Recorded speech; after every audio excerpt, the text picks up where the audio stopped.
Hello ladies and gentlemen, and welcome back to the channel. Today we have an update video for Fallout 76, so let's crack on with it. And we are back on Reddit, because that's where all the information gets given. We've got another installment of Inside the Vault. This came out 3 days ago from posting this video, but I just chose to do it on a Monday. Either way, let's just crack right into this. And basically they're just saying in this segment here, hope you guys are enjoying the changes. I'm going to say that most people are not, especially when it comes to combat.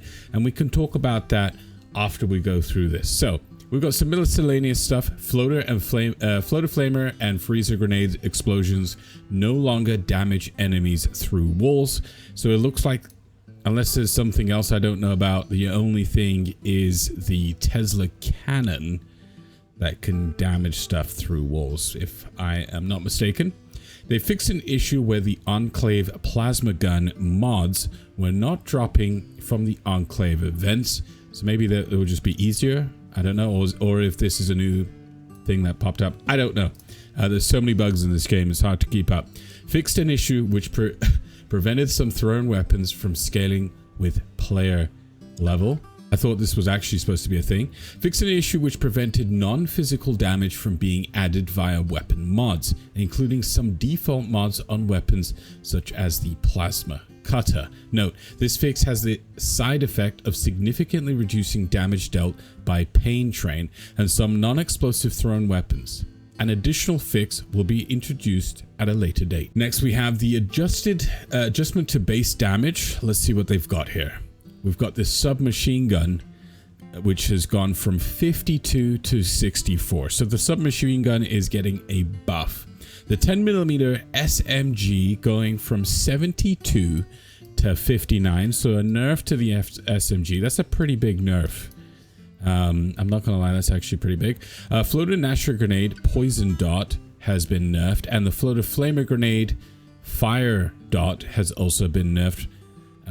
Interesting. Adjusted the rate of fire of the following weapons. The submachine gun is getting buffed to 15%, and then the 10mm SMG has been nerfed even further by its rate of fire being reduced by 10%. So the SMG just getting kind of shafted here. It seems to be a trend from Bethesda to shaft weapons into the ground.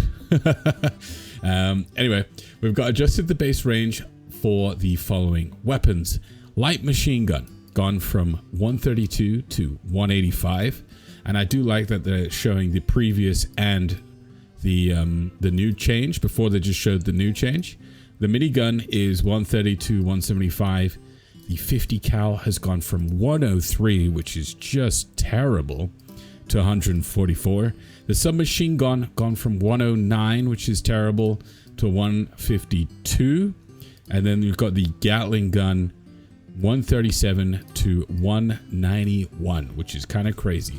There is something I must go slay really quickly, so I'm gonna go do that. And we're back, and here we've got some reload animation changes, so the speed of the reload. The assault rifle apparently had the highest damage of any rifle and one of the fastest reloads of any rifle, and so basically they're nerfing the assault rifle's reload by an entire second, almost going from 2.08 to 3.02. A whole second is actually pretty significant. The radium rifle has gone from 3.57 to 2.85, so a buff.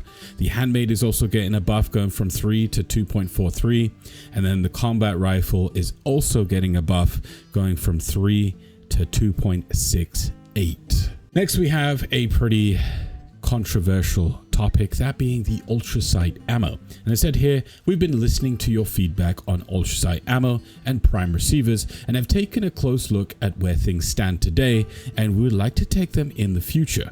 To start, results from the PTS have made it clear this change isn't quite ready for prime time, pun absolutely intended.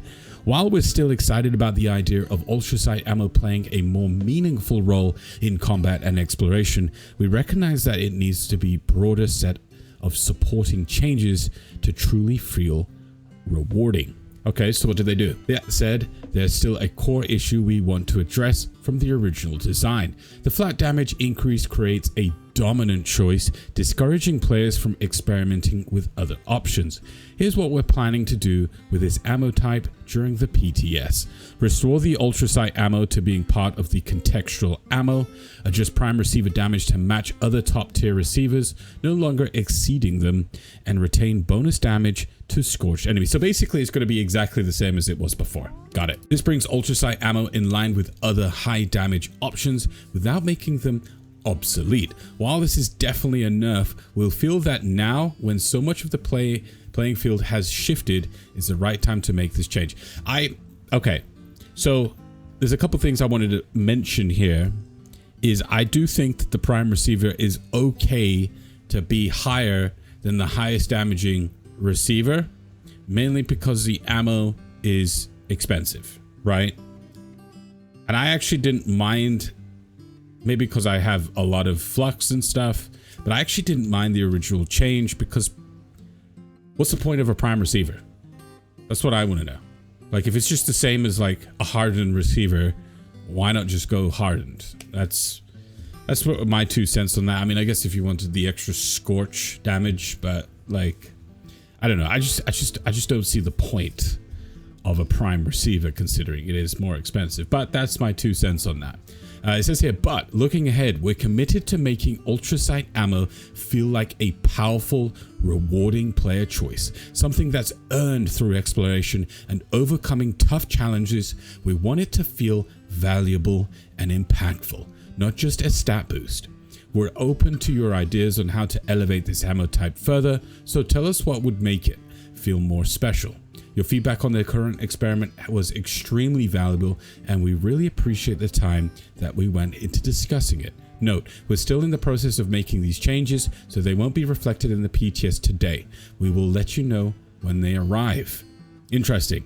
Next, we have stuff on workshops, improvements, stored and blueprinted categories added and now accessible. Workshop accept button now correctly displays the E binding on the bar. Refresh budget bars now trigger correctly when changing subcategories. Automatically return to last selected items panel when switching from edit mode. Added visual indicator on the item thumbnails to show they have variants available. And then subcategories are now displayed in the variants header. Okay, so minor stuff there. They've got some fixes. We won't really go into that. And then some content organization. And here we've got some future content. To help your camp building endeavors with the new workshop UI and relaxed build rules, we unlocked additional workshop items for all PTS players. Unlocking these items also meant that some prototype weapons, armor, and 4-star legendary mods were revealed. Thank you all for the feedback you've provided on those items so far. As a general reminder, if you see something in the PTS that we don't specifically call out, it's safe to assume that the content is not planned for that update and that we're currently testing it. Well, that's good. I'm glad they're throwing stuff like that in. I am curious as to what people have to say, so we'll scroll through the comments and I'll try and dig out some positives, some negatives, get a gist of what people think about some of these changes. All right, so this one's quite funny. It says the floater flamer and floater freezing grenade explosions no longer damages enemies through walls. And then Yellow Spaces says, so they're going to stop enemies from spawning in the walls then, right? Right? No, of course not. Are you kidding? Okay, so there's a couple of stuff here. I'm not going to go fully into it because we're going to be here all day. But basically, it's the nerf to prime receivers. And people were actually using the prime receivers with some of the heavy weapons. Well, I'm guessing all of them, but some of the heavy weapons that couldn't benefit from bullet storm, which is quite a lot of the heavy weapons.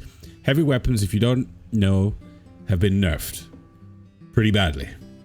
The new card system that they have is unthought out, unplanned. It's just a load of crap, let's just be honest. And it excludes so many heavy weapons from any sort of damage benefit, right? And I'm guessing people were using the prime receiver to make up for some of that damage loss. Well, now that the prime receiver is back to just being crap, let's just be honest, then it's, you know, things like the plasma caster are still in a very terrible position. And that's something I did want to talk about. They haven't addressed the heavy weapon situation, right? And that is a situation that needs to be sorted out. Heavy weapons have been absolutely gutted and shoved into a bin, and then they put on like, we made a great change, you know. It's crap. I mean, the community is on their knees to Bethesda saying, please sort this out. I have a friend who uses heavy weapons, and that's all he uses. That's pretty much everything he has is heavy weapons, and he doesn't really have anything else. And he's like trying to work out what to use. His options have become so limited at this point. It's, you know what I mean? It's, the variety is out the window, and I just don't think that that's a good thing.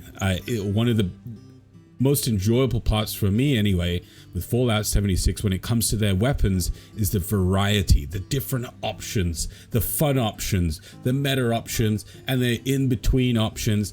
There's so many different things you can go with, and with some of these changes, they're really minimizing the variety that they have in this game. But that's something I thought I'd just throw out, and I hope this week they look into the heavy weapons and they do some serious changes. And that's going to conclude this video. I hope you guys found it informative, and I hope to help you guys out. There wasn't anything too crazy, but there are some interesting changes coming in, and in the form of the prime receiver, that's pretty big. That's a pretty big change. Either way, cheers all for joining me. Thanks all for watching, and I'm going to catch you all on the next one.